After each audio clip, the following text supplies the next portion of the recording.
Details ఇందులో కొన్ని చూసుకుంటాము.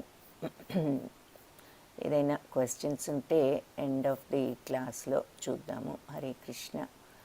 హరే కృష్ణ మాతాజీ. ఈరోజు 14th చాప్టర్ కదా మాతాజీ? ఓ thanks Mataji. Hare Krishna. Hare Krishna Mataji. Thank you. నేనైతే 1 day అహెడ్ ఉన్నాను అనమాట, స్కిప్ చేసేసాను. క్షమించాలి. థ్యాంక్స్ మాతాజీ, ధన్యవాదాలు. ఓకే, మిస్టేక్, చిన్న పొరపాటున 15 అనుకున్నాము. బట్ యాక్చువల్లీ ఇప్పుడే మాతాజీ చెప్పినట్లు నిన్న 13 పూర్తి చేశాము. సో ఈరోజు 15వ అధ్యాయం చూద్దామైతే. 14వ అధ్యాయం చూద్దాం. ఈ 14వ అధ్యాయం కూడా చాలా ముఖ్యమైనటువంటి అధ్యాయం అన్నమాట. ఎందుకు అంటే మనం ఈ సత్వరజస్తమో గుణాల గురించి చాలాసార్లు చెప్పుకున్నాము. ఈ సత్వరజస్తమో గుణాలు అన్నది ఏమిటి అనే డీటెయిల్స్ మనకి ఇందులో కనిపిస్తాయి. సో ఈ 14th 15th చాప్టర్ ఇవన్నీ తర్వాత ఇక 16th 17th 18th ఇవన్నీ కూడా ప్రాక్టికల్గా మనం నేర్చుకోవాల్సిన విషయాలు జీవితంలో. ఇవన్నీ కూడా మనకు అక్కడ ఈ అధ్యాయాల్లో చూస్తాం. కాబట్టి ఆ రకంగా ఈ అధ్యాయాలన్నీ కూడా చాలా ముఖ్యమైనటువంటి అధ్యాయాలు.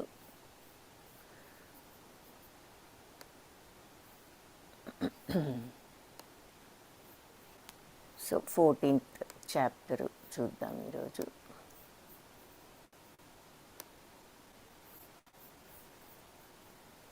ప్రకృతిలో ఉన్నటువంటి త్రిగుణాలు.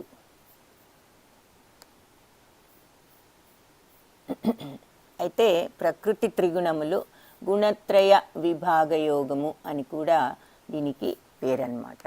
ఓం అజ్ఞానతిమిరాంధస్య జ్ఞానాంజనశలాకయా చక్షురున్మిళితం యేన తస్మై శ్రీ గురవే నమః. నమో ఓం విష్ణుపాదాయ కృష్ణప్రేష్ఠాయ భూతలే శ్రీమతే భక్తివేదాంత స్వామిన్యితి నామినే. నమస్తే సారస్వతీ దేవి గౌరవాణి ప్రచారిణే నిర్విశేష శూన్యవాది పాశ్చాత్యదేశధారిణే. హే కృష్ణ కరుణా సింధో దీనబంధో జగత్పతే గోపేశ గోపికా కాంత రాధా కాంత నమోస్తుతే.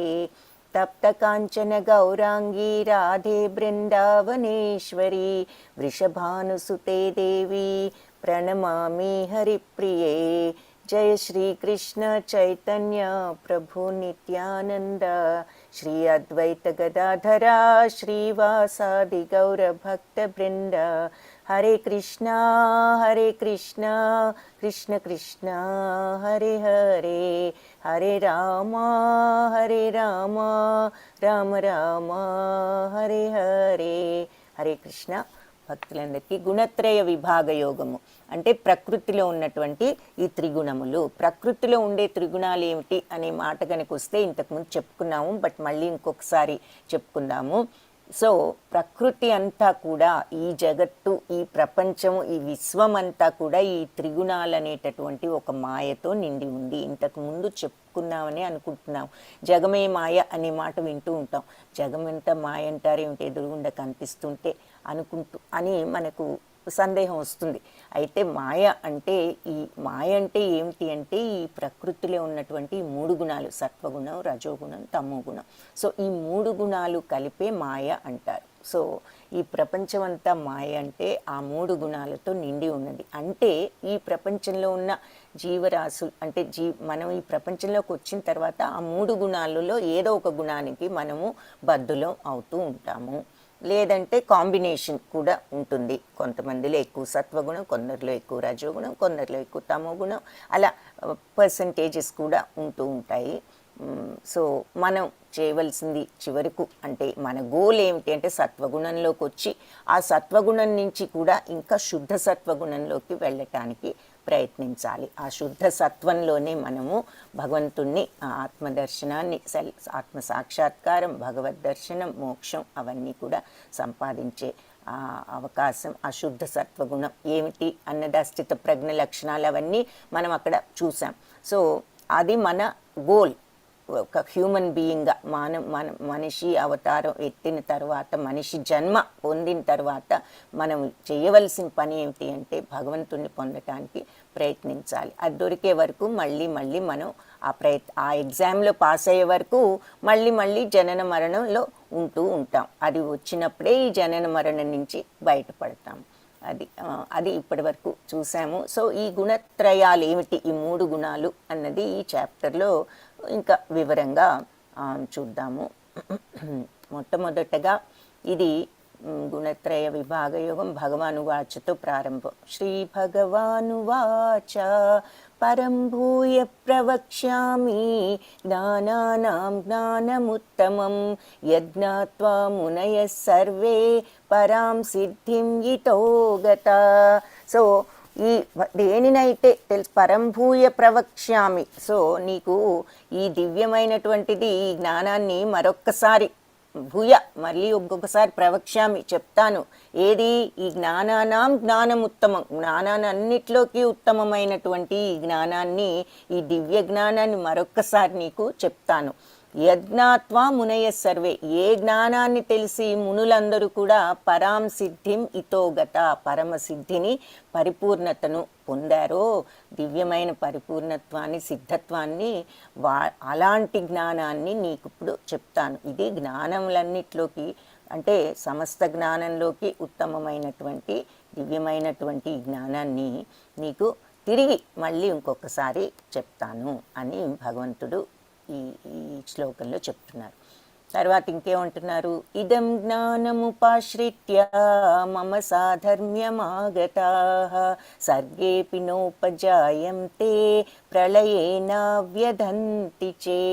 సో ఈ జ్ఞానాన్ని గనక ఆశ్రయించిన వాళ్ళు మమ సాధర్మ్యం ఆగత, నా యొక్క సాధర్మ్యం అంటే నా యొక్క ధర్మవంతమైనటువంటి స్థానాన్ని ఆగత చేరుకుంటారు, వస్తారు అక్కడికి. ఈ జ్ఞానాన్ని ఎవరైతే ఆశ్రయిస్తారో వాళ్ళు నన్ను చేరుకుంటారు. సర్గేపి నోపజాయంతే ప్రళయేన వ్యధంతి చ. సో వాళ్ళు మళ్ళీ ఉపజాయంతే అంటే మళ్ళీ వాళ్ళు సర్గేపి సృష్టి జరిగినా కూడా వాళ్ళు మళ్ళీ ఉపజాయంతే పుట్టడం అనేది ఉండదు. అలాగే ప్రళయంలో వాళ్ళు వ్యధ చెందరు అంటే నాశనం కారు. అంటే ఏమిటి అర్థం? వాళ్ళకి జన్మం, ఇక వాళ్ళు మళ్ళీ పుట్టడం మళ్ళీ పోవటం ఇవన్నీ ఉండవు. వాళ్ళు సృష్టింపబడటం కానీ లయం చేయబడటం కానీ జరగదు. ఇక వాళ్ళకు మోక్షం వస్తుంది అని అర్థం. సో ఈ జ్ఞానాన్ని తెలుసుకుంటే మోక్షం వస్తుంది అని మనం ఈ శ్లోకంలో ఉన్నటువంటి ఫైనల్ మీనింగ్ అన్నమాట. వాళ్ళు భగవంతుణ్ణి చేరుకుంటారు. అది ఈ జ్ఞానాన్ని తెలుసుకున్న వాళ్ళు. తెలుసుకోవటం అంటే థియరిటికల్గా కాదు. మనం అది చాలాసార్లు చెప్పుకున్నాం, మళ్ళీ ఇంకొకసారి గుర్తు చేసుకుందాము. మనం అది ప్రాక్టికల్గా అనుభవించగలిగిన టైంలో.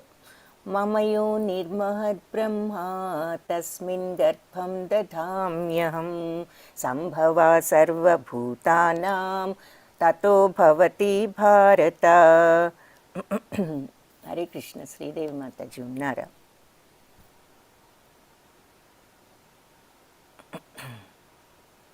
హరే కృష్ణ మాతాజీ.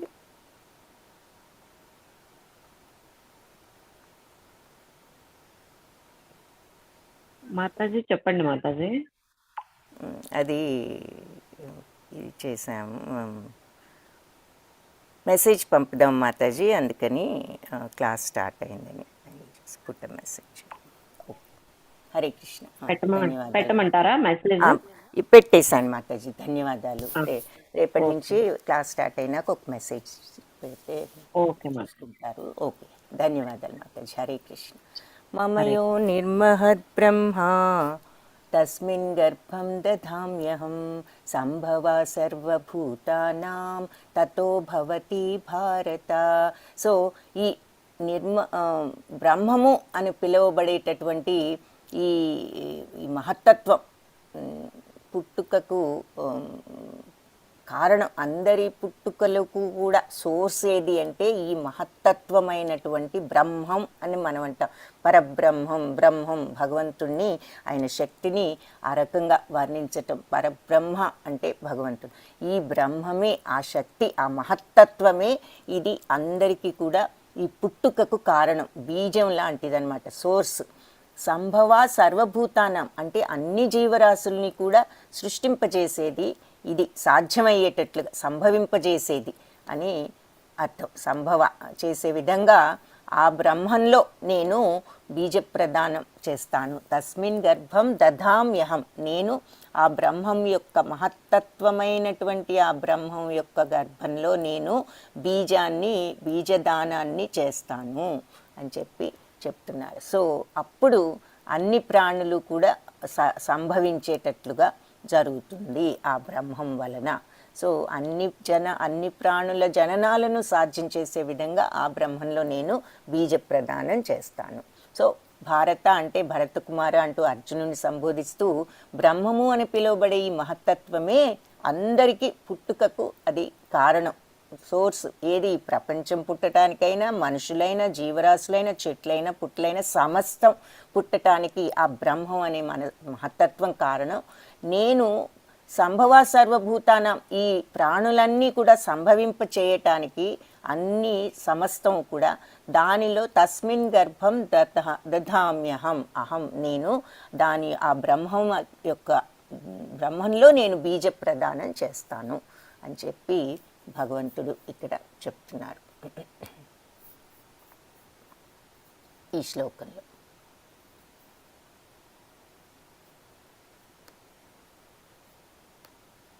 సర్వయోనిషు కౌంతేయ మూర్తయ సంభవంతి తాసాం బ్రహ్మ మహద్యోని అహం బీజప్రద పిత. సో సర్వయోనిషు కౌంతేయ మూర్తయ సంభవంతి. సో మొత్తం ఈ భౌతిక అంటే తాసాం బ్రహ్మ మహద్యోని అహం బీజప్రద పిత. సో నేనే బీజ ప్రదానం చేసేటటువంటి తండ్రిని. అహం నేను బీజప్రద పిత అంటే సీడ్, బీజాన్ని ఇచ్చేటటువంటి తండ్రిని, అన్నిటికీ కూడా నేనే అని చెప్తున్నారు. ఈ భౌతిక ప్రకృతిలో జన్మించటం ద్వారానే మరి సర్వయోనిషు అన్ని జీవరాశులు కూడా సమస్తం కూడా కౌంతేయ కుంతిపుత్ర మూర్తయ సంభవంతియ అంటే మూర్తిభవించినాయి, ఫామ్ తెచ్చుకుని సంభవించాయి అంటే అవి ప్రకటితమయ్యాయి, కనపడుతున్నాయి, అంటే జన్మను పొందాయి అని అర్థం అన్నమాట. అన్నీ కూడా మూర్తిభవించి జన్మను పొందాయి. ఎలా? తాసాం బ్రహ్మ మహద్యోని అహం బీజప్రద పిత, నేనే వీటన్నిటికీ కూడా విత్తనాన్ని, బీజాన్ని ఇచ్చేటటువంటి తండ్రిని. సో ఈ భౌతిక ప్రకృతిలో జన్మించటం ద్వారానే మరి అన్ని జీవులు ప్రకటితం అయ్యాయి, వాటికి ఆకారము, ఫాము అవన్నీ మనకు వచ్చాయి ఇక్కడ రావటం వల్ల. అయితే వాటన్నిటికీ కూడా విత్తనాన్ని, సోర్స్ని ఇచ్చింది ఎవరు అంటే ఈ జగత్తుకి, ఈ ఆకారము, ఈ ఫాము మొత్తం అంతటికి, ఈ సృష్టికి, సృష్టిలో జీవరాశులకి రావటానికి సరి అయినటువంటి కావలసిన ఆ బీజాన్ని ఇచ్చింది నేనేను అని చెప్తున్నారు. సత్వం రజస్తమా ఇతి గుణ ప్రకృతి సంభవ నిబధ్నంతి మహాబాహో దేహి దేహినమవ్యయం. సో అర్జున, భౌతిక ప్రకృతి సత్వం, రజస్సు, తమస్సు అనే 3 గుణాలను కూడా కలిగి ఉంటుంది. కాబట్టి శాశ్వతమైన ఆత్మ భౌతిక ప్రకృతిలోకి వచ్చినప్పుడు ఈ గుణాలచే బంధితుడు అవుతున్నాడు. సో సత్వం రజస్తమ ఇతి గుణ ప్రకృతి సంభవ. సో ఈ ప్రకృతిలో ఇవన్నీ కూడా సంభవిస్తాయి. ఏది? ఈ సత్వగుణం, రజోగుణం, తమోగుణం, ఈ 3 గుణాలు కూడా ప్రకృతిలో ఉండేటటువంటివి. నిబధ్నంతి మహాబాహో. సో మహాబాహువులను అర్జున, నిబధ్నంతి దేహే, ఈ దేహి, ఈ వీటన్ని దేహినం అవ్యయం. సో ఈ ప్రకృతిలోకి వచ్చినప్పుడు అవి 3 గుణాలకి కూడా బద్ధుడు అవుతున్నాడు. నిబధ్నంతి అంటే బందీ అవుతున్నాడు, బద్ధుడు అవుతున్నాడు. దేహినం అవ్యయం, అవ్యయమైనటువంటి ఆత్మ ఉన్నా కూడా అంటే అవ్యయం అంటే నాశనం లేనిది, వ్యయం అంటే ఖర్చు అని మనకు అర్థం. అవ్యయం ఖర్చు కానిది అంటే ఇక్కడ అర్థం ఏమిటి అంటే ఎప్పటికీ కూడా శాశ్వతంగా ఉండేది అని మనం ఆ రకంగా అర్థం అది అవ్యయము అంటే ఇక నాశనం లేనిది, ఎప్పటికీ అలాగే ఉండేది. అది ఆత్మ. సో అవ్యయమైనటువంటి ఆత్మతో ఉన్నా కూడా ఈ దేహం వచ్చి ఈ ప్రకృతిలోకి ఈ 3 గుణాలు అలవర్చుకుంటోంది, బద్దులైపోతోంది ఈ దేహం ఆ 3 గుణాలకు అని చెప్తున్నారు. ఆత్మ దివ్యమైనది అయినప్పటికీ ఈ దేహము ఈ 3 గుణాల వల్ల ఇలా బంధితుడు అవుతున్నాడు. సో భౌతిక ప్రకృతిలో ఈ సత్వరజస్తమో గుణాలని 3 గుణాలు ఉంటాయి ఈ ప్రకృతిలో. కానీ శాశ్వతమైన ఆత్మ ఈ భౌతిక ప్రకృతిలోకి వచ్చేటప్పటికి ఏమవుతుంది అంటే ఈ గుణాలకు బద్ధుడైపోతున్నాడు.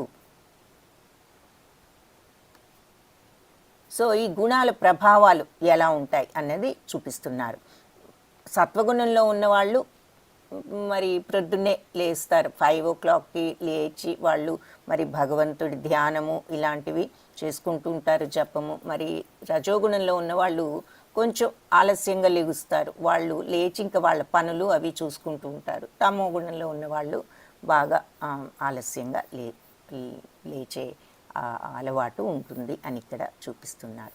అలాగే ఆ ప్రభావాన్ని లేచిన తర్వాత ఏం చేస్తారు? సత్వగుణంలో ఉన్నవాళ్ళు మరి భగవన్నామ జపమో భగవంతుడి ధ్యానమో చేసుకుంటారు, జపం చేసుకుంటారు.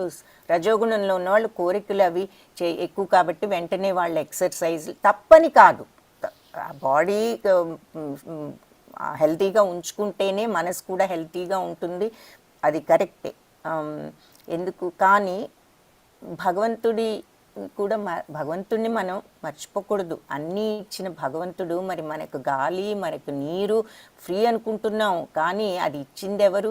చిన్న పనికే మనం గబుక్కుని ఎవరైనా చేస్తే థ్యాంక్స్ అంటాం, ఏదైనా కింద పడింది ఎవరైనా తీసి అందిస్తే థ్యాంక్స్ చెప్తాం. అలాంటిది మరి మనకు ఊపిరి పీల్చుందే ఒక్క క్షణం కూడా ఉండలేము. ఈ గాలిని మరి మనకి నీటిని ఇవన్నీ ఇచ్చి భూమిని ఇవన్నీ ఇచ్చిన భగవంతుణ్ణి మరి మనం కొంచెమన్నా ధన్యవాదాలు చెప్పుకుని కృతజ్ఞత భావంతో భక్తితో ప్రేమతో ఉండాలి. కాబట్టి అది ఒకటి ఇక్కడ గుర్తు చేసుకోవాలి. తర్వాత మనం చేయవలసిన పనులు సక్రమంగా చేసుకోవాలి, కాదని కాదు. అంటే జనరల్గా స్వభావం ఉన్న వాళ్ళు దేని వైపు వాళ్ళ మైండ్ వెళ్తుంది అనేది ఇక్కడ మనకి ఎగ్జాంపుల్స్ చూపిస్తున్నారు. ఇకపోతే తమో గుణంలో ఉన్నవాళ్ళు బద్ధకంగా ఏదో అలా పడుకుని ఎక్కువగా ఏది చేయకుండా ఉండటం అన్నది చూపిస్తున్నారు. ఇక ఎలాంటి పుస్తకాలు చదువుతారు? సత్వగుణంలో ఉన్నవాళ్ళు మరి భగవద్గీత, కొంచెం ఈ ఆధ్యాత్మిక పుస్తకాలు, ఆ జ్ఞానాన్ని తెచ్చుకోవాలి అనేటటువంటి ఉద్దేశంతో వాళ్ళు భాగవతము ఇవి చదువుతారు. మరి రజోగుణం ఉన్న వాళ్ళ కోరికలు ఎక్కువ కాబట్టి డబ్బు ఎక్కువ ఎలా సంపాదించాలనేటటువంటి టెక్నిక్స్ తెలుసుకోవాలనే దీంట్లో వాళ్ళు ఉంటారు, ఆ నాలెడ్జ్ కోసం. ఇక్కడ అది ఈ పుస్తకమే చదువుతారని కాదు, వాళ్ళు ఎంతసేపు ఈ భౌతిక ప్రపంచంలో ఇంకా మనం రాణించటానికి, డబ్బులు సంపాదించడానికి ఏ రకమైనటువంటి ఇది నాలెడ్జ్ కావాలి అనే తపనలో ఉంటారని అర్థం. సో తప్పేముంది, అలా చేయకూడదా అని కాదు, చేయొచ్చు, కానీ అదే ధ్యేయంగా కాదు. ఇక్కడ అంటే కామిక్స్ తప్పని కాదు, పిల్లలు చదువుతారు, బట్ అంటే అన్నెసెసరీ మాయా కల్పితాలు అవి ఎక్కువగా ఇక అదే రీతిలో ఇక ఎక్కువగా చదవటం పిచ్చి అంటారు మన వాళ్ళు. అంటే నిజమైన పిచ్చి కాదు, అంటే టూ మచ్గా ఏదైనా ఒక పని చెయ్యవలసిన దానికన్నా హద్దులు మీరు ఏదైనా చేస్తే వాళ్ళకి ఆ పిచ్చి అనే మాట మనం వింటూ ఉంటాం. అలా అనవసరమైన సాహిత్యం చదవటం తమో గుణం అని చెప్తున్నారు. ఇకపోతే నిద్రపోయే సమయం, మరి సత్వగుణంలో ఉన్నవాళ్ళు త్వరగా నిద్రపోయి త్వరగా లేవడం జరుగుతుంది. తమో గుణంలో ఉన్నవాళ్ళు మహా ఆలస్యంగా పడుకుని 2 గంటలకు మార్నింగ్ కూడా సగం రోజు అయిపోయిన తర్వాత లేవడం జరుగుతుంది. ఇకపోతే రజోగుణంలో ఉన్నవాళ్ళు మరి త్వరగాను కాదు, మరి వాళ్ళు లేట్గా పడుకుంటారు, కొంచెం లేట్గా లేవటం జరుగుతుంది. తమో గుణం వాళ్ళు మాత్రం బాగా ఆలస్యంగా అందరూ లేచే టైంకి వాళ్ళు నిద్రపోవటం జరుగుతూ ఉంటుంది అని చెప్తున్నారు. అంటే ఎక్కువ బద్ధకంతో ఉంటారు అని. ఇకపోతే ఈ 3 గుణాలు ఏమిటి, ఒక్కసారి లక్షణాలు చూస్తే సత్వగుణం పాజిటివ్, ఎప్పుడు కూడా వాళ్ళు నెగిటివ్గా థింక్ చేయరు, ప్యూర్ శుద్ధత్వం ఉంటుంది వాళ్ళ ఆలోచనల్లో. ఎంతసేపు వీళ్ళను తప్పులు పట్టాలని కాకుండా కొంచెం వాళ్ళు సహనంతో ఉంటారు. వాళ్ళకి ఎప్పుడు మనసు ప్రశాంతంగా ఉంటుంది. ప్లెజర్ అంటే ఏదో సుఖాల్లో మునిగి తేలుతారని కాదు, ఎప్పుడూ కూడా వాళ్ళు సంతృప్తిగా ఉండటం ఉంటుంది. డివైన్ కొంచెం దివ్యమైనటువంటి లక్షణాలు ఉంటాయి వాళ్ళకు. రజోగుణంలో వాళ్ళు వాళ్ళంతా మన కంట్రోల్లో ఉండాలి. ఎంతసేపు కోరికలు, తర్వాత నిజమైనటువంటి ఎక్కువ మంది మానవులు ఈ రజోగుణంలోనే ఉంటారని చెప్తారు. తమో గుణంలో వాళ్ళు ఇక ఎంతసేపు నెగిటివ్, వాళ్ళు ఈ బ్యాడ్ థాట్స్, ఇంప్యూర్, మానసిక చిత్తశుద్ధి లేదు, ఎప్పుడు ఏదో బాధలో ఉంటారు. డిమానిక్ అంటే ఇక వాళ్ళ ప్రవృత్తి కూడా కొంచెం రాక్షస ప్రవృత్తిగా, అంటే ఇంకా ఎంతసేపు ఆ బద్ధకము, ఎవరినన్నా ఏదైనా చేయాలని చెడు ఆలోచనలు కూడా ఉండొచ్చు. ఇంకా 6వ శ్లోకంలో ఏం చెప్తున్నారు అంటే, పాపరహితుడా అంటే పాపరహితుడా, వీటన్నిటిలో కూడా సత్వగుణం నిర్మలమైనది, అందుకని అది మనిషిని ప్రకాశింపచేస్తూ ఉంటుంది, పాపాల నుంచి విముక్తి కలిగిస్తుంది. అది సుఖం మీద, జ్ఞానం మీద ఆసక్తిని కలుగజేస్తుంది. మరి అది సుఖం అంటే మళ్ళీ ఇక్కడ సుఖపడిపోవటానికి భౌతిక సుఖాలు కాదు, అది అంటే ఆత్మజ్ఞానం వల్ల వచ్చే సుఖము, సచ్చిత్తానంద. ఆత్మ అంటే ఏమిటి డెఫినేషన్ ఎవరైనా చెప్పగలరా? ఇది మనం 2nd చాప్టర్లో చెప్పుకున్నాం. ఈ డెఫినేషన్ చెప్పగలిగిన వాళ్ళు ఎవరైనా హ్యాండ్ రైజ్ చేయగలరా? ఆత్మ అంటే ఏమిటి అని ఎవరైనా అడిగితే మనం ఒక మాటలో ఏం చెప్పొచ్చు? త్రివేణి మాతాజీ, హరే కృష్ణ. చెప్పండి. హరే కృష్ణ మాతాజీ. హరే కృష్ణ మాతాజీ, చెప్పండి. ఆత్మ అనగా నాశనము లేనిది. నాశనం లేనిది, వెరీ గుడ్, కరెక్ట్. ఇంకొకటి ఆత్మ లక్షణాలు ఏమిటి? అదొక క్వాలిటీ ఆత్మకి, కరెక్టే. ఆత్మని ఒక్క మాటలో మనం డిఫైన్ చేయాలి అంటే, ఇంకొకటి నాశనం లేనిది కాబట్టి, మార్పు లేనిది కాబట్టి. మార్పు లేనిది, నాశనం లేని దాన్ని ఏమనుకున్నాము? సత్ అంటే సత్యం. మామూలుగా మనం ట్రూత్ అంటే నిజం చెప్పటం అనుకుంటాం. మామూలుగా మనం వాడుక భాషలో అది కరెక్టే. ఆ ట్రూత్ అనే, సత్యం అనే మాటకి ఇంకా పెద్ద అర్థం ఉందన్నమాట. ఏమిటి అంటే మార్పు లేనిది. ఇది ఇప్పుడు ఒక పుస్తకం ఉంది, ఆ పుస్తకం, ఇది పుస్తకం అని నేను చూపిస్తాను, అది పుస్తకమే. ఈరోజు 100 సంవత్సరాల తర్వాత అది పుస్తక రూపంలో ఉండకపోవచ్చు, లేదా 200 సంవత్సరాల తర్వాత పొడైపోవచ్చు, ముక్కలైపోవచ్చు, అప్పుడు అది పుస్తకం కాదు. సో పుస్తకమే ఈ నిమిషంలో, కానీ అది ఎప్పటికీ పుస్తకంగా ఉండదు. అలాగే నేను ఈరోజు ఇక్కడ ఉన్నాను, మనిషిని ఉన్నాను, నేను కొన్ని సంవత్సరాల తర్వాత ఆకారాలు ఉండవు. కాబట్టి ఇది కూడా సత్యం కాదు. సత్యం అనేది ఏమిటి అంటే, ఎప్పుడు ఎన్ని సంవత్సరాలైనా, ముందైనా, భవిష్యత్తులైనా, పాస్ట్, ప్రెజెంట్, ఫ్యూచర్లో కూడా ఒకే రకంగా ఉన్నది, మార్పు లేనిది, అది సత్యం, అది ఆత్మ. క్షయం లేనిది, వెరీ గుడ్. సో నిత్యమైనది, మార్పు లేనిది మన ఆత్మ. ఆత్మ భగవంతుడు కాబట్టి భగవంతుడికి సచ్చితానంద. సత్ అంటే అది. చిత్ అంటే ఏమిటి? ఇప్పుడు మనం ఉన్నాం, మన ఆత్మ సత్ అన్నది మనం ఎప్పుడైతే అనుభవపూర్వకంగా తెలుసుకోగలుగుతాము. థియరిటికల్గా ఇప్పుడు మనందరికీ తెలిసే విషయం, కానీ అనుభవపూర్వకంగా మనం ఆ ఆత్మని ఎప్పుడైతే అనుభూతి చెందగలుగుతామో, ఆ జ్ఞానాన్ని, ఆ నాలెడ్జ్ని చిత్ అంటారనమాట. అవేర్నెస్ అని చెప్పారు కదా. ఆత్మ సాక్షాత్కారం వచ్చిన వాళ్ళకు ఆ చిత్ ఉంటుంది. సో సత్ ప్లస్ చిత్తు ఉన్నప్పుడు ఆ ఆనందం వస్తుంది, ఆ దివ్యానందం. అది సచ్చితానంద. అది మన ఆత్మ యొక్క స్వభావం, దాని యొక్క నిజ స్వభావం. భగవంతుడు కూడా అంతే, ఆయన సచ్చిత్తానంద. ఎప్పుడు కూడా ఆయన అలాగే ఉంటారు, ఆ ఆనందంలో ఉంటారు. సో ఆ క్వాలిటీ ఆత్మకున్నది, అది తెలుసుకుంటూ అది ఒక్క మాటలో ఎవరైనా ఆత్మ అంటే ఏమిటంటే మనం సచ్చిత్తానంద అని చెప్పచ్చు. దాని అర్థం అది. హరే కృష్ణ మాతాజీ, ధన్యవాదాలు. హరే కృష్ణ, థ్యాంక్స్ మాతాజీ. సో అది మన ఆత్మ యొక్క డెఫినేషన్ ఎవరైనా అడిగితే. సో వాటిల్లో సత్వగుణం చేసి అన్నిట్లోకి నిర్మలమైనది. సో పాపాల నుంచి విముక్తి చేస్తుంది. సుఖం మీద జ్ఞానం మీద మనకు ఆసక్తి కలుగజేస్తుంది. సుఖం అంటే ఇప్పుడు మనం సచ్చిత్తానందంలో ఉన్న ఆనందం, ఈ భౌతిక సుఖాలు కాదు.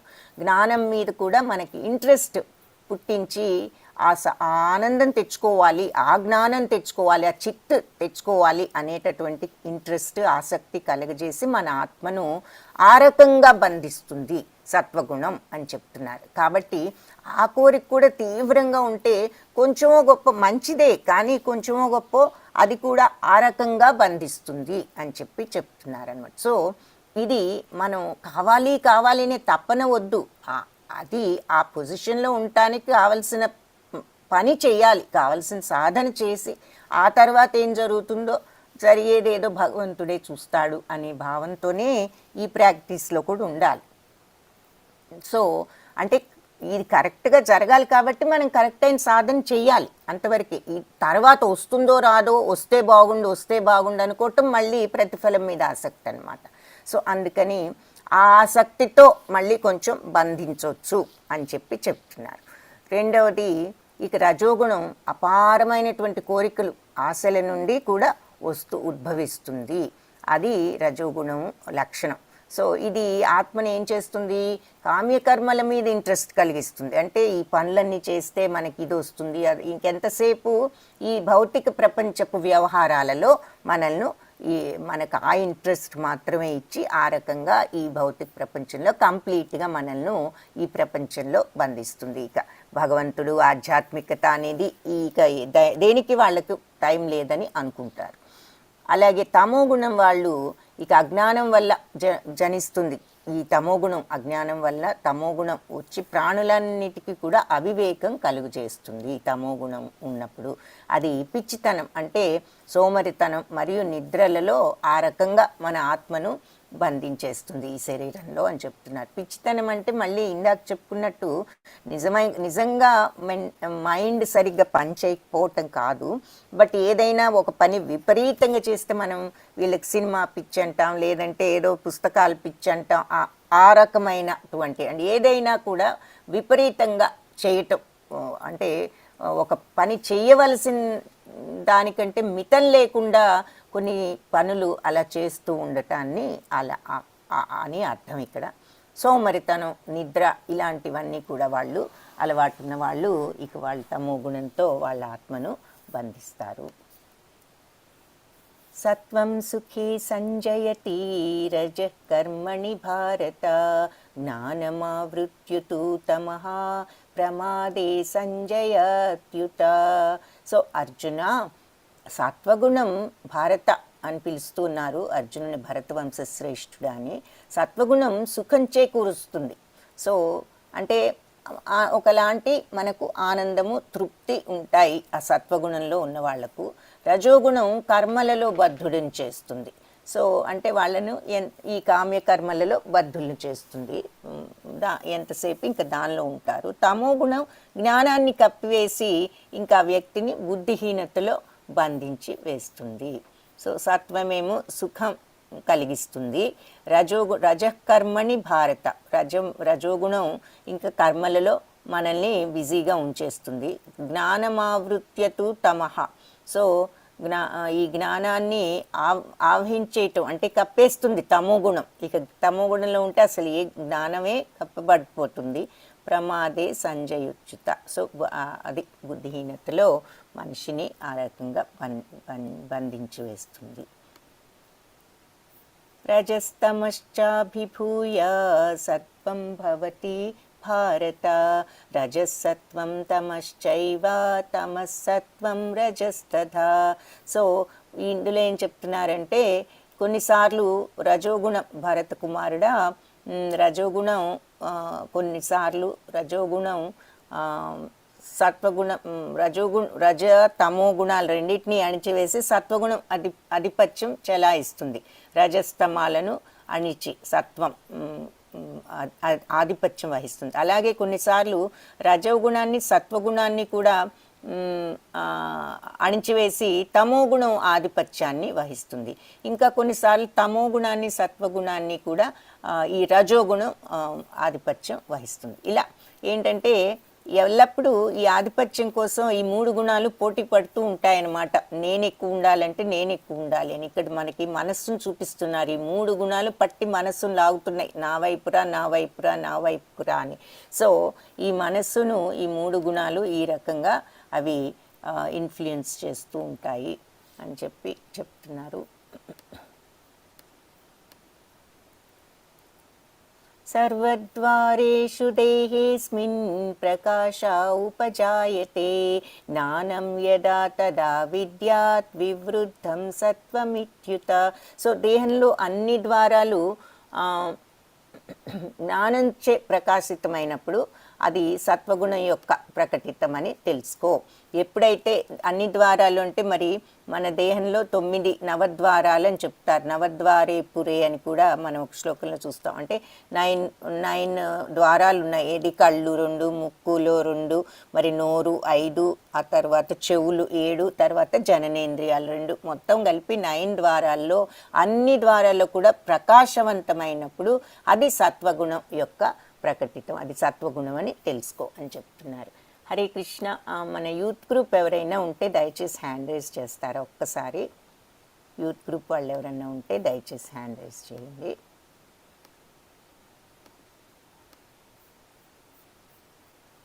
నేను వెయిట్ చేస్తాను. నేను ఇది కంటిన్యూ చేస్తూ ఉంటాను. మీరు దయచేసి వచ్చి హ్యాండ్ రైజ్ చేయండి ఎవరైనా ఉంటే. సో నెక్స్ట్ శ్లోకాలో భరతులలో ప్రధానుడా అంటూ అర్జునుని సంబోధిస్తూ లక్ష్మీమాతాజీ ధన్యవాదాలు. ఒక 2 minutes వెయిట్ చేద్దాము. హరే కృష్ణ.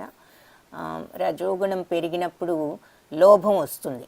రజోగుణం దురాశ అన్నమాట. ఇంకా కావాలి ఇంకా కావాలి అని కోరికలకు అంతుండదు రజోగుణంలో. కామ్యకర్మల కోసం ఇక తీవ్ర ప్రయత్నం, అదుపులేని కోరికలు, ఇంకా అత్యాశ, ఇవన్నీ కూడా పెరుగుతాయి. సో ఈ 3 గుణాలు ఉంటే ఎలా ఉంటారన్నది ఇక్కడ చూపిస్తున్నారు. సత్వగుణం ఉందనుకోండి, దేహంలో అన్ని ద్వారాలు జ్ఞానంతో ప్రకాశితమైనప్పుడు సత్వగుణ ప్రకటితం అని చెప్తున్నారు. అయితే రజోగుణం పెరిగితే ఏమవుతుంది అంటే లోభము, కామ్యకర్మల కోసం మరి తీవ్ర ప్రయత్నము, ఆ తర్వాత అదుపులేని కోరికలు, అత్యాశ, ఇవన్నీ కూడా పెంపొందుతాయి అని చెప్తున్నారు. అంటే ఇక్కడ ఉదాహరణకు కొన్ని ఇంకా దొంగతనం చేయటం ఇలాంటివి, ఈ అవతల వాళ్ళని హింసించటం, ఏయో కొన్ని చూపిస్తున్నారు. బట్ అంటే లోపల అర్థం ఏమిటి అంటే ఆ తీవ్ర కోరికలు, ఆ కోరికలతో ఎలా అయినా ఆ కోరిక తీర్చుకోవాలి. ఈ రోజుల్లో ఇంత అది మనుషులు పైకి మనం ఇలా కనిపించకపోయినా ఇదే మెంటాలిటీస్తో ఉంటారు అని. కాకపోతే ఇక్కడ ఎగ్జాంపుల్స్లో అలా ఉన్నారు. ఓ కురునందన నెక్స్ట్ శ్లోకంలో అజ్ఞానం గురించి, మన తమో గుణం గురించి చెప్తున్నారు. ఇది రజోగుణం. మరి విపరీతమైన కోరికలు, అత్యాశ, అవి తీర్చుకోవటానికి తీవ్ర ప్రయత్నము, అత్యాశ అంటే ఇంకా లోభము, అంటే మనకు కావాల్సిన దానికంటే కూడా విపరీతమైన అత్యాశతో అవతల వాళ్ళని మోసం చేయాలనుకోవటం, తప్పుదారుల్లో ధనం సంపాదించాలనుకోవటం, ఇవన్నీ కూడా వస్తాయి అన్నమాట దురాశ అన్న దాంట్లో. ఓ కురునందన అజ్ఞానము, సోమరితనము, నిర్లక్ష్యము, మోహము, ఇవి తమో గుణం యొక్క ప్రధాన లక్షణాలు. సో అజ్ఞానం అంటే ఇక ఏమి తెలియకపోవటం కూడా కాదు, మంచి ఏదో తెలుసుకోవాలనే ఇంట్రెస్ట్ కూడా ఉండకపోవటం. సోమరితనం, నిర్లక్ష్యము, మోహము, ఇవన్నీ తమో గుణ లక్షణాలు. ఇలా చెడు అలవాట్లు అవ్వనివ్వండి, లేదంటే ఇంకా అలాంటివి ఏదైనా కానీ. సత్వగుణం ఎక్కువగా ఉన్నప్పుడు మరి ఆధ్యాత్మికత మీద ఉంటుంది, ఫ్యామిలీలో సామరస్యం ఉంటుంది, మరి వాళ్ళు భగవంతుడి మార్గంలో ఉంటారు. ఇక్కడ ఈ ఫ్యామిలీ అంతా దేహద్వారాలన్నీ కూడా జ్ఞానంతో ప్రకాశమై ఉంటాయి. వీళ్ళంతా మరి భగవద్ జపంలో ఉన్నారు ఫ్యామిలీ అని కూడా మనకి ఎగ్జాంపుల్. అంటే జనరల్గా ఆధ్యాత్మికత భక్తి మార్గంలో ఉంటూ వాళ్ళు సామరస్యంగా ఉంటారు ఆ సత్వగుణంలో ఉన్నవాళ్ళు. రజోగుణంలో ఉన్నప్పుడు ఇంకా కోరికలతో ఆందోళన, ఎప్పుడూ విపరీతమైన ఆందోళనలో ఉంటారు. లోభము, కామ్యకర్మము, తీవ్ర ప్రయత్నము, అణుచుకోలేని కోరికలు, తపన, ఇవన్నీ ఉంటాయి. తమో గుణంలో ఉన్నప్పుడు మరి ఇక అంధకారం, ఇక అజ్ఞానంలో ఉంటూ సోమరితనం, బుద్ధిహీనత, భ్రాంతి, అంటే ఏదో వాళ్ళు వాళ్ళ యొక్క లోకంలో ఉంటారు అని చెప్పి ఎగ్జాంపుల్స్ మనకి ఇక్కడ ఈ చిత్రాల ద్వారా కొన్ని చూపిస్తున్నారు. ఏదైనా కూడా మితం లేకుండా ఇక అలా ఒక ధోరణిలో ఉండటం, బద్ధకంతో, సోమరితనంతో కానీ అలా. యదా సత్వే పవృద్ధేతు ప్రళయం యాతి దేహభృత్ తదోత్తమవిదాం లోకాన్ అమలాన్ ప్రతిపజ్యతే. సో మనిషి సత్వగుణం ఎక్కువగా ఉన్నప్పుడు, ప్రధానంగా ఉండి దేహాన్ని వదిలితే గనక ఆ స్థితిలో సత్వగుణంలో వాళ్ళు తదోత్తమ విధాం లోకాన్ అమలాన్ ప్రతిపజ్యతే, వాళ్ళు జ్ఞానులుండే పవిత్ర లోకాలకు వెళ్తారు. ఆ తర్వాత అంటే ఏమిటి, అక్కడ రజస్సు తమస్సు ఉండవు, జ్ఞానులు ఉండే చోట అంత సత్వగుణం ఉంటుంది. సో అలాంటి లోకాలు చేరుకుంటారు అని చెప్పి చెప్తున్నారనమాట, సత్వగుణంలో ఉండి మరణించినట్లయితే. అదే రజోగుణంలో ఉండి మరణిస్తే అంటే పైలోకాలు మనం చూసాం కదా, భూమి పైన అంటే స్వర్గలోకం కంటే కూడా మరి పైన ఈ ఈ మునులు వాళ్ళు ఉండే లోకం చూసాము, అట్లాంటి లోకాల్లోకి వాళ్ళు వెళ్తారు సత్వగుణం వాళ్ళు. రజోగుణంలో వాళ్ళు రజసి ప్రళయం గత్వా కర్మ సంగిషు జాయతే తథా ప్రలీనస్తమసి మూఢయోనిషు జాయతే. సో రజోగుణం ఎక్కువగా ఉంటూ గత్వ మరణించినట్లయితే కర్మ సంగిషు జాయతే, మళ్ళీ ఈ పనులు ప్రేరణ పొందే వాటిల్లో జన్మిస్తాడు, కర్మలు చేసే వాళ్ళల్లో మళ్ళీ జన్మిస్తాడు, అంటే మళ్ళీ మనిషిగానే జన్మిస్తారు. తథా ప్రలీనస్తమసి, అయితే తమో గుణ ప్రభావంతో ఎవరైతే మరణిస్తారో వాళ్ళు మూఢయోనిషు జాయతే, వాళ్ళు మళ్ళీ కూడా జంతువుల జాతులలో పుడతారు అని చెప్పి చెప్తున్నారనమాట. సో అది ఈ శ్లోకంలో, అంటే ఏ గుణంతో ఉంటే ఎలాంటి ఇది వస్తుంది అన్నది. కర్మణ సుకృతస్యాహు సాత్వికం నిర్మలం ఫలం రజసస్తు ఫలం దుఃఖం అజ్ఞానం తమసః ఫలం.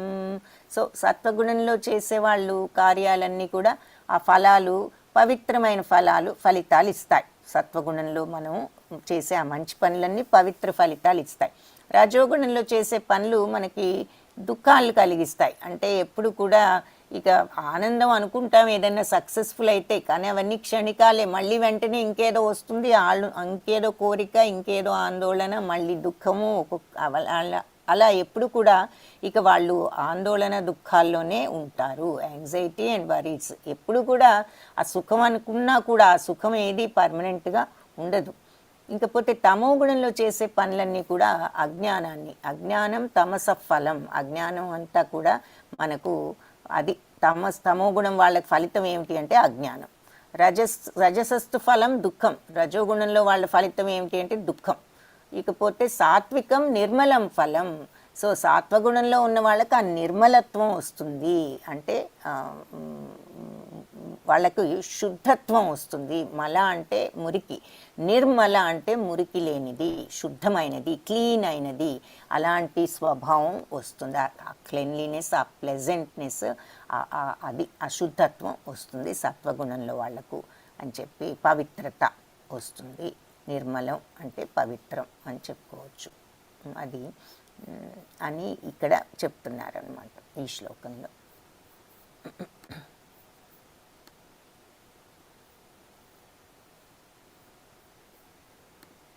సత్వాత్ సంజాయతే జ్ఞానం రజసో లోభ ఏవ చ ప్రమాదమోహౌ తమసో భవతో జ్ఞానమేవ చ. సో సత్వాత్ సంజాయతే జ్ఞానం, సో సత్వగుణంతో నిజమైన జ్ఞానం వస్తుంది. రజసో లోభ ఏవచ, రజోగుణంతో లోభం వస్తుంది, దురాశ. మోహౌ తమసో, తమో గుణంతో ప్రమాదం అంటే ఈ నిర్లక్ష్యం, పిచ్చితనం, ఇవన్నీ ఇలాంటివి వస్తాయి తమో గుణంతో. భవ భవతో జ్ఞానమేవచ. సో ఇలాంటివన్నీ పుడతాయి అని చెప్పి చెప్తున్నారు. సో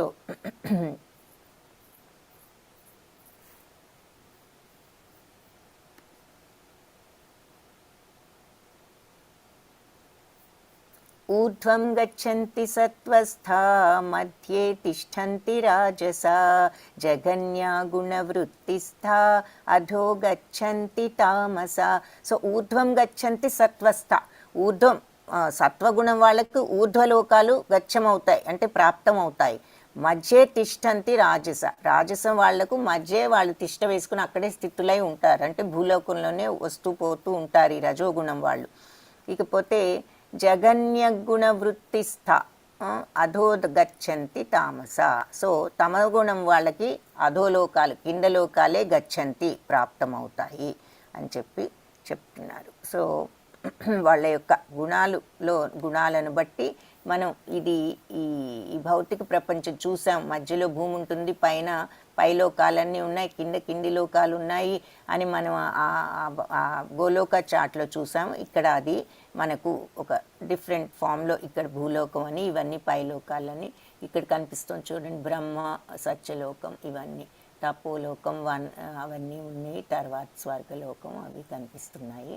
ఆ తర్వాత భూలోకము, ఆ తర్వాత ఇక్కడ అతల వితల సుతల తలాతల పాతాళ లోకాలు, ఈ కింది లోకాలు.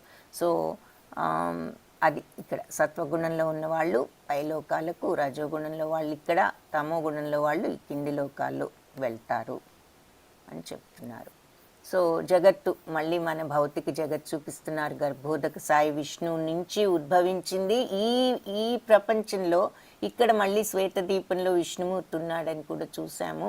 సో ఇక్కడ ఇవేమిటి అని అంటే ఇవన్నీ మళ్ళీ అలోకాలు మనకి ఇక్కడ చూపిస్తున్నారు. సో సత్యలోకం, తపోలోకం, జ్ఞానలోకం, ఇది సప్త ఋషులు ఉండే లోకాలు. ఇందాక జ్ఞానులు ఉండే చోటుకి ఆ ఋషులు ఉండే చోటుకి వెళ్తారంటున్నారు కదా, అది. మరి మహర్లోకము, తపోలోకం అంటే బ్రహ్మకుమారు నలుగురు, సనక సనందనాది సనత్ కుమారులు ఉంటారు. తర్వాత జ్ఞానలోకం సప్త ఋషులు, మహర్లోకం, స్వర్గలోకం, ఆ తర్వాత ఈ గంధర్వులు వీళ్ళందరూ ఉండే లోకం, ఆ తర్వాత వీళ్ళంతా ఉన్నాక భూలోకం, ఆ తర్వాత అతల వితల సుతల తలాతల మహాతల రసాతల పాతాళ లోకం, ఇవన్నీ కూడా కింద ఉంటాయి. సో దివ్య గ్రహాల్లోకి మనం సత్వగుణం ఉంటే పై లోకాల్లోకి, మరి రజోగుణం ఉంటే మళ్ళీ ఈ భూలోకంలోకి, ఆ తమో గుణంలో ఉంటే ఈ కింది లోకాల్లోకి వెళ్తాము అని చెప్తున్నారు.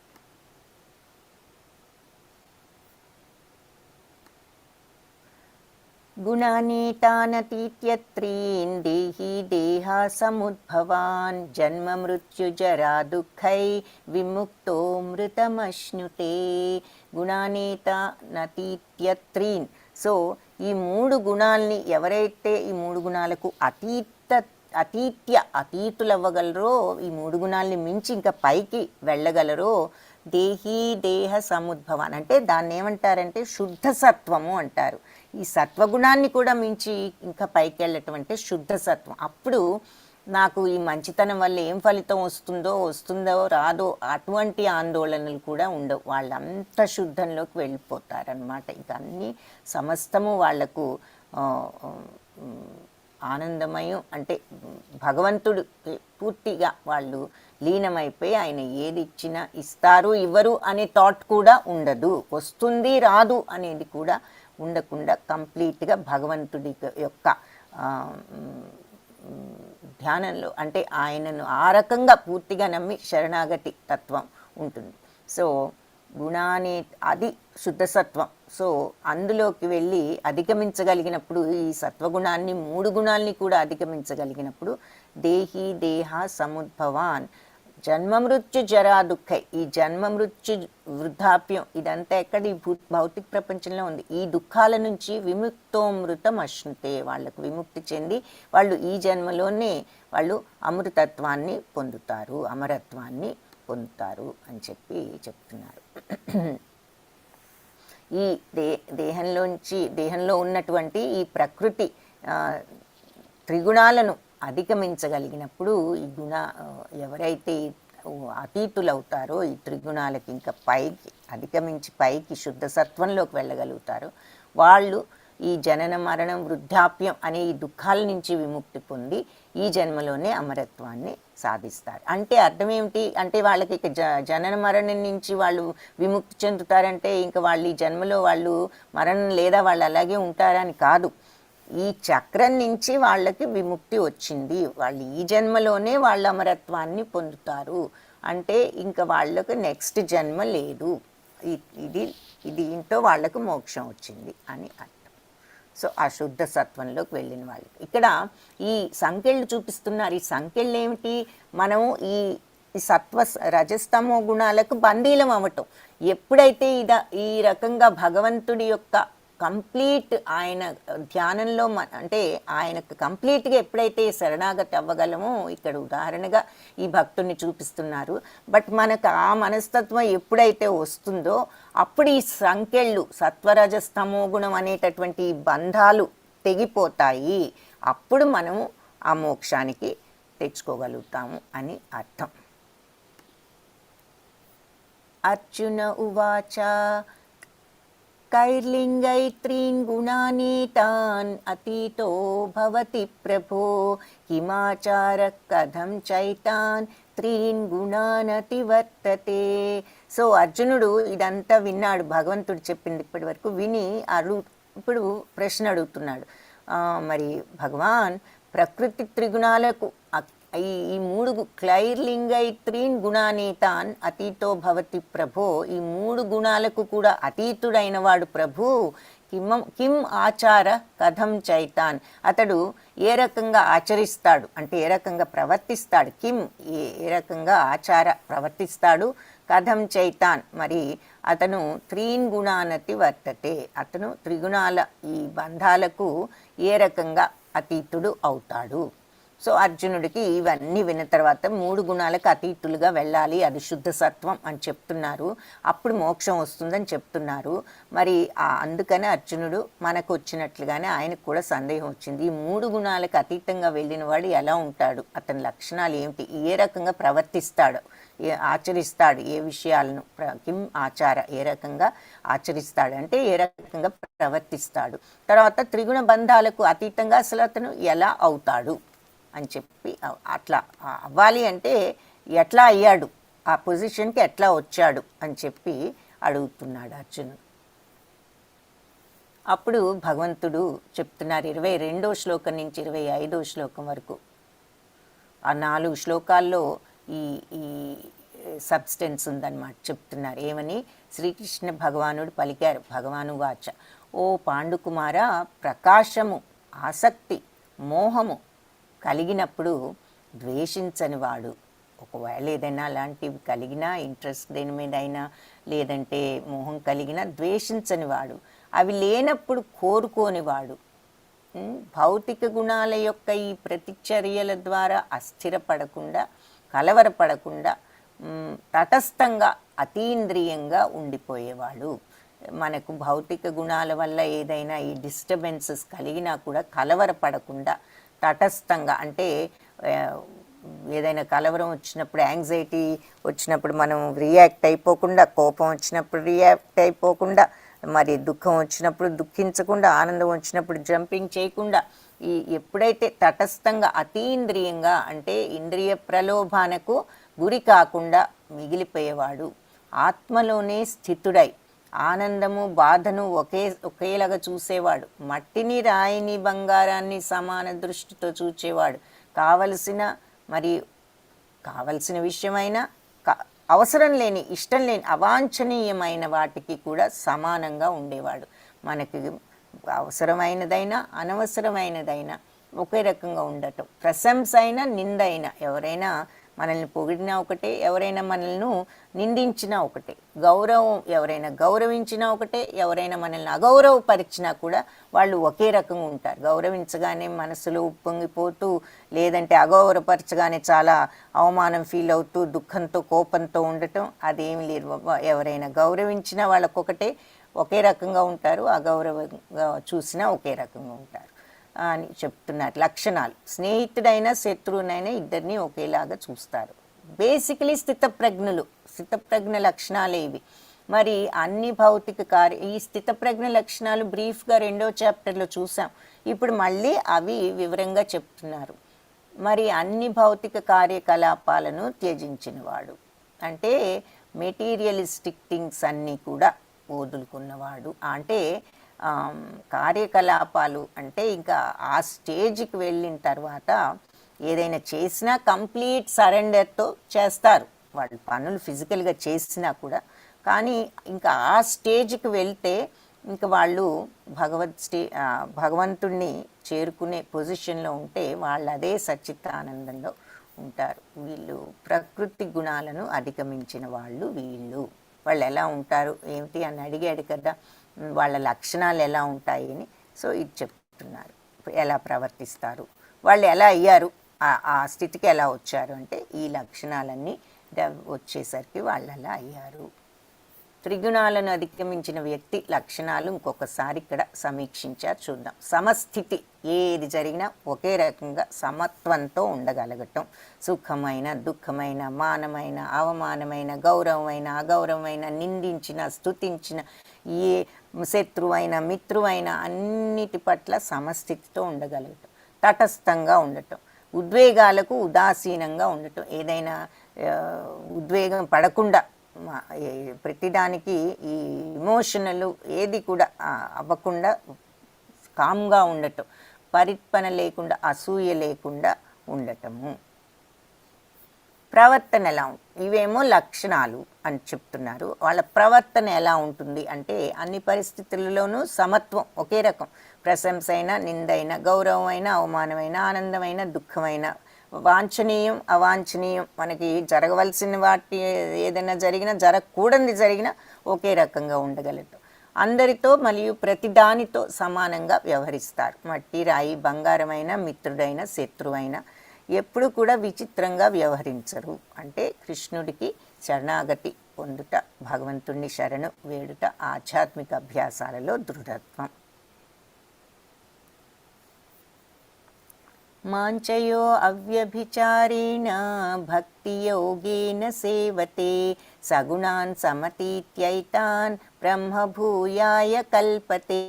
సో అన్ని పరిస్థితుల్లో కూడా ఈ భక్తి యోగంలో నిశ్చలమై వెంటనే ఈ నిమగ్నమై ఎవరైతే ఉంటారో అలాంటి వాళ్ళు ఈ గుణాన్ సమతీత్యైతాన్, సో వాళ్ళు ఈ 3 గుణాలను కూడా వాళ్ళు అధిగమించి ఈ బ్రహ్మభూయాయ కల్పతే, ఆ బ్రహ్మం యొక్క స్థితికి వాళ్ళు చేరుకుంటారు అని చెప్తున్నారు. సో అన్ని పరిస్థితుల్లో నిశ్చలంగా ఈ భక్తిలో ఎవరైతే నిమగ్నమై ఉంటారో, ఎలాంటి పరిస్థితుల్లో అయినా వాళ్ళు ఈ భౌతిక ప్రకృతి యొక్క గుణాలను అధిగమించి బ్రహ్మం అనేటటువంటి ఆ పరమస్థితికి వస్తారు అని చెప్తున్నారు ఇక్కడ.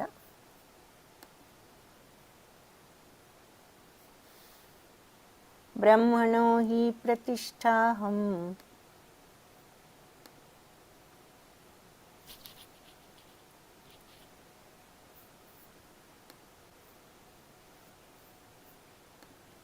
బ్రహ్మణో హి ప్రతిష్టాహం అమృతస్య వ్యయస్య చ శాశ్వతస్య చ ధర్మస్య సుఖస్యైకాంతికస్య చ. ఆ బ్రహ్మం అనే స్థితికి వస్తారని ఇక్కడ చెప్పారు కదా. అన్ని పరిస్థితుల్లో నిశ్చలంగా ఈ భక్తిలో నిమగ్నమై ఉన్న వాళ్ళే శుద్ధ భక్తులు. ఎప్పుడూ కూడా ఆ స్థితిలో ఉండగలిగితే ఈ 3 గుణాలను అధిగమించి అప్పుడు భౌతిక ప్రకృతిని అధిగమించి గుణాలను అధిగమించి బ్రహ్మం అనే స్టేజ్కి వస్తారు. ఆ బ్రహ్మం అనే స్టేజ్ ఎలా ఉంటుంది అని ఇక్కడ చెప్తున్నారు. బ్రహ్మణో హి ప్రతిష్టాహం, ఆ బ్రహ్మంలో నేనే ప్రతిష్ట, అహం ప్రతిష్ట అయి ఉన్నాను. అది ఎలా ఉంటుంది, నేనే దానికి ఆధారం. అమృతస్య చ అంటే అది అమరం, దానికి మృతం అనేది లేదు. అవ్యయస్య చ నాశనం లేనిది కూడా. శాశ్వతస్య చ శాశ్వతమైనది. ధర్మస్య ధర్మవంతమైనది. సుఖస్య అత్యంత సుఖవంతమైనది. అలాంటి ఆనందం, సుఖం ఇంకా ఈ భౌతిక సుఖాలలో లేదు, కంపారిజన్ లేదు.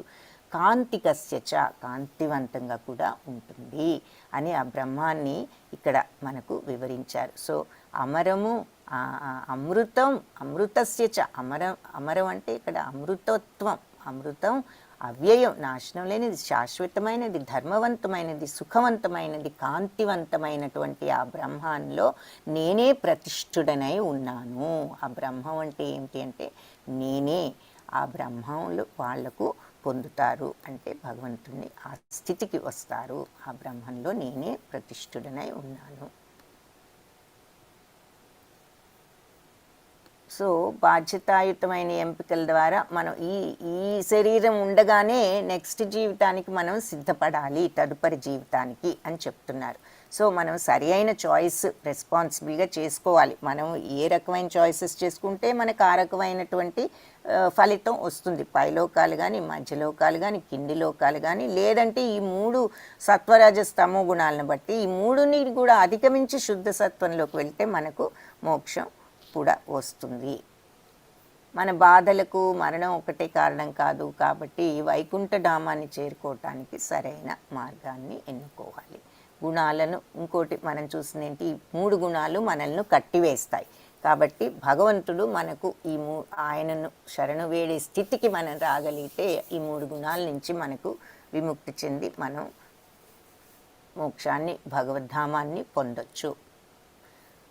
మనం జపించవచ్చు. భగవంతుడి మీద మనసు తిప్పటానికి, భగవంతుణ్ణి ధ్యానించటానికి హరే కృష్ణ కృష్ణ కృష్ణ హరే హరే, హరే రామ రామ రామ హరే హరే జపించి చాంట్ అండ్ బీ హ్యాపీ. ఆ జపంతో మనం ఒక ఆనందాన్ని పొందవచ్చు. కృష్ణం వందే జగద్గురుం.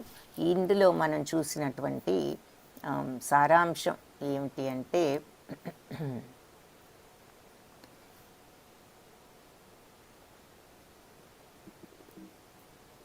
సదా భక్తిలో నిమగ్నమై ఉండటం ద్వారా మనం ఈ భౌతిక గుణాల యొక్క సంఘం అంటే వాటి యొక్క ఇన్ఫ్లుయెన్స్ నుంచి అత్యంత సులభంగా బయటపడగలము. ఆ భక్తి మార్గంలో ఉంటేనే ఈ గుణాలన్నిటినీ మనం వదిలించుకోగలుగుతాం ఇటువంటివి. అంతేకాకుండా ఎప్పుడు భగవత్ సాంగత్యంలో ఉండటం వలన ఉన్నత లక్షణాలను పొందగలము అని చెప్పి ఎప్పుడు భగవత్ అంటే ఈ భౌతిక ప్రపంచపు సాంగత్యాన్ని వదులుకుని కొంతన్నా రోజు మనం భగవంతుడి మీద మనస్సును కొంత అలా అలవర్చుకోవచ్చు ఆ భక్తి తత్వం అని చెప్తున్నారు. ఆ భగవత్ సాంగత్యంలో ఎప్పుడు ఉంటే ఉన్నత లక్షణాలను పొందగలము. మరి భగవంతుని తలుచుకుంటూ ఈ జపం నామస్మరణ చేసుకున్నాము అంటే మనకు క్రమేణా కొంత కోపము, యాంగ్జైటీ, ఇవన్నీ ఈర్ష్య, అసూయలు, ఇలాంటి ఆందోళన ఇవన్నీ కూడా తగ్గే అవకాశం ఉన్నది. సో వాంఛాకల్పతరుభ్యశ్చ కృపా సింధుభ్య ఏవ చ పతితానాం పావనేభ్యో వైష్ణవేభ్యో నమో నమః.